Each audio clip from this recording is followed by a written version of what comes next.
Is Lue Elizondo about to start wrecking the furniture? Let's talk about that and a whole bunch else today. It's time for another UFO news roundup. So get in here. This is Jack with Cosmic Road. I talk about UFOs and the paranormal. Please hit like and subscribe and let me know what you think in the comments below. Okay, first item up today, very short quote from Lue. Not a recent quote, unfortunately, but he says, "I want to allow the system to work the way it's supposed to work before I come in and start, if you will, smashing up furniture and dinnerware." I love it, Lue. I think it may be time for you to start smashing up some furniture and some dinnerware because the Schumer-Rounds Amendment looks like it's on its last leg. So, and if it does get passed, it's going to be in some gutted form.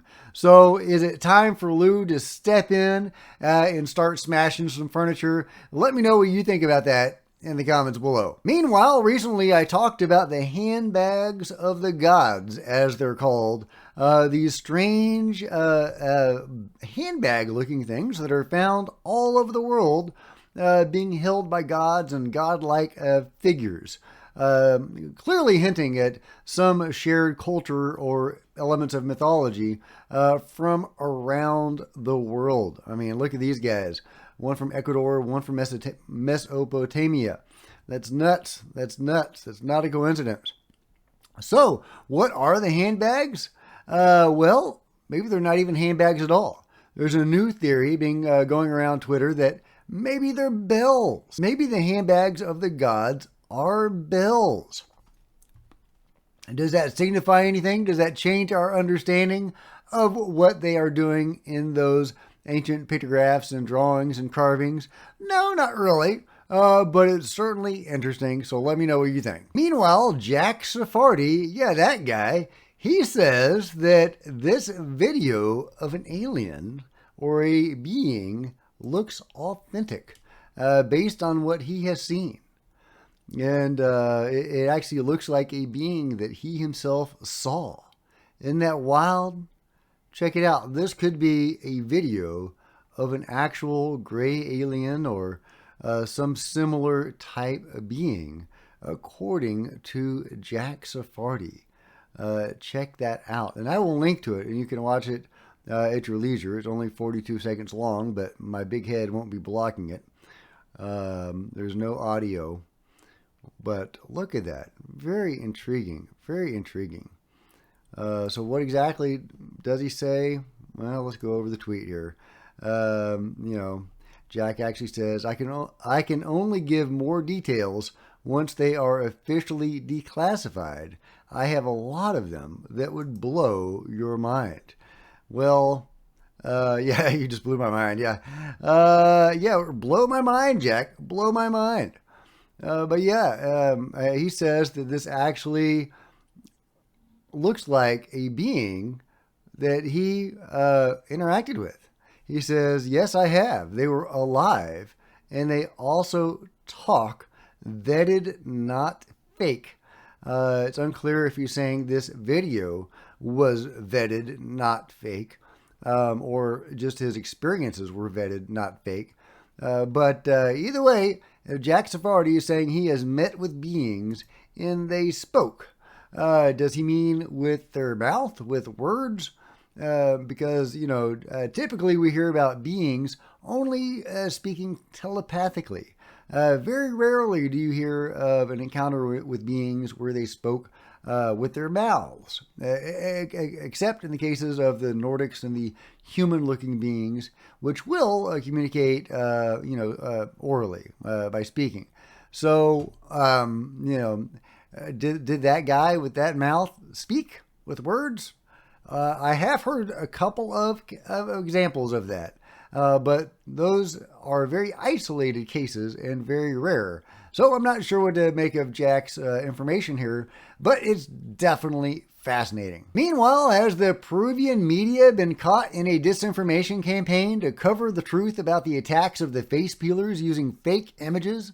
Well, check this out. This is a recent photo that was trotted around by the media, trying to say this was one of the face peelers on their hoverboards, but it is clearly a doctored image. that is not from that. This is the original image.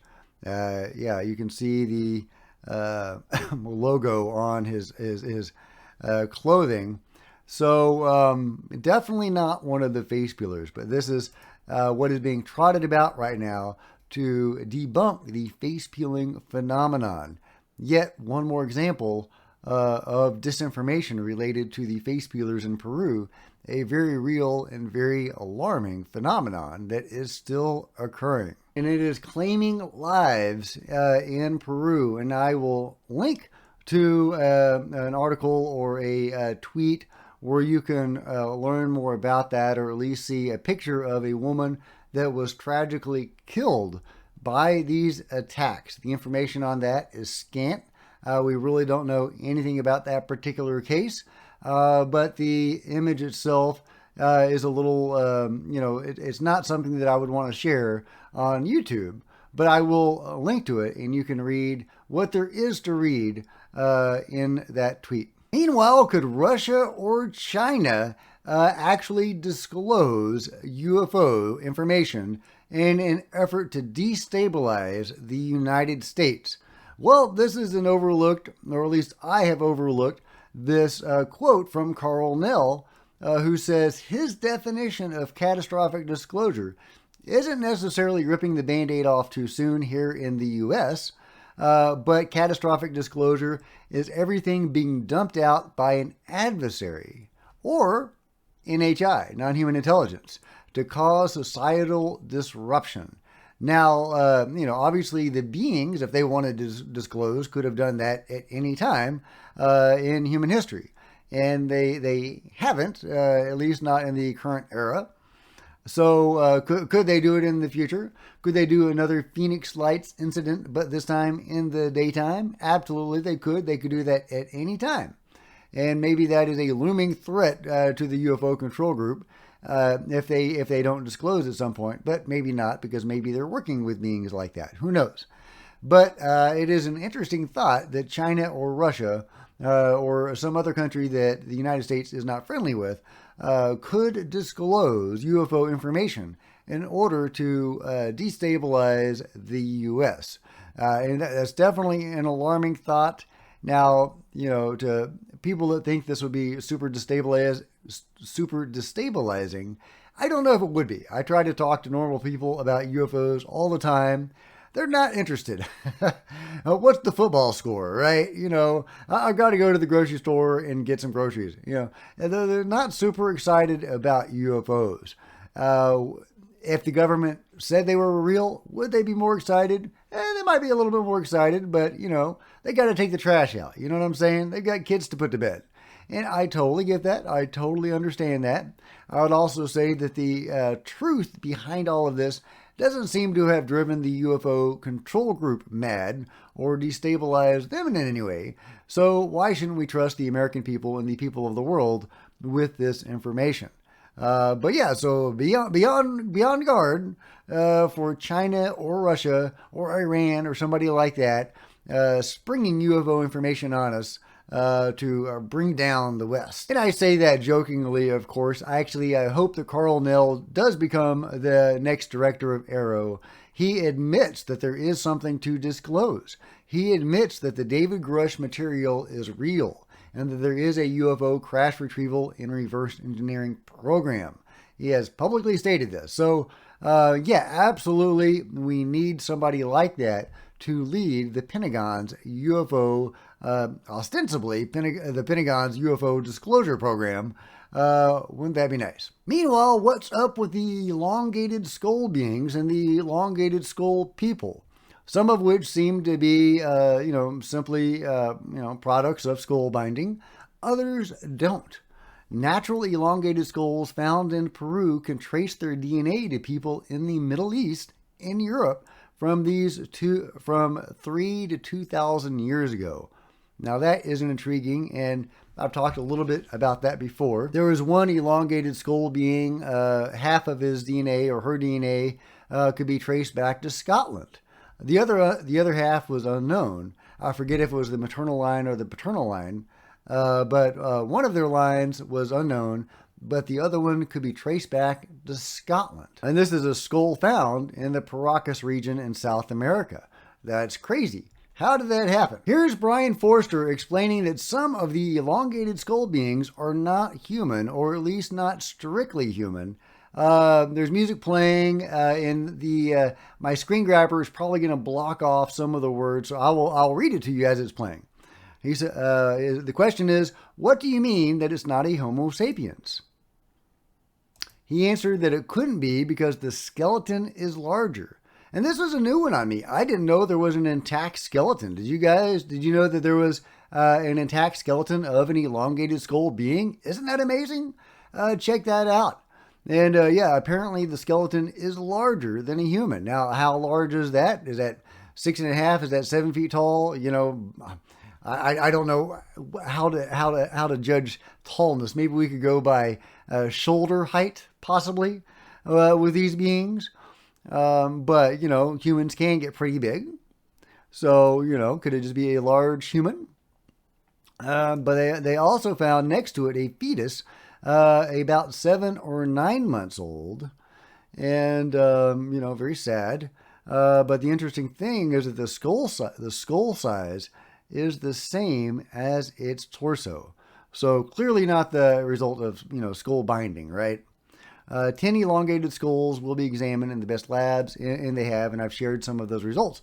So, well, isn't that fascinating? There is actually a skeleton of one of these beings, and I don't have enough information about it right now, and maybe I can share that with you later, or if you've already seen it, please clue me in the comments below, because I'm fascinated by the elongated skull people who Brian Forster says vanished shortly after the turn of the new age, from BC to AD, around the year 0, or I think he said 150 AD, somewhere around there. They vanished for some mysterious reason. Last but not least, here are facial reconstructions of what these elongated skull beings might have looked like. Check it out. In Nazca, Peru, Arica, Chile, and Paracas, Peru. Check it out. Look at those guys. They are very interesting looking. Now, we do know from remains that they did have hair. At least some of them had hair, so they wouldn't look quite like that. One of them that we know of, or maybe multiple of them, had red hair, which makes sense if one of them was from Scotland. So, but yeah, check it out. Look at these guys. Very, very distinctive look to these beings. And yeah, there's one with hair. Just amazing, amazing. What is this phenomenon? Who were these guys? Were they hybrids? Were they aliens? Was it some offshoot of humanity, somehow with larger skulls or larger brains? Well, what do you think is the secret to the elongated skull people? How does it tie into all the mysteries in Peru and in South America?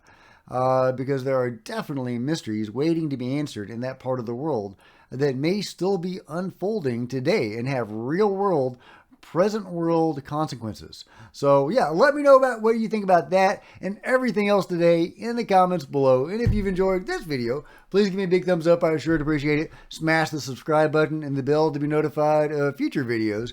You don't want to miss a thing.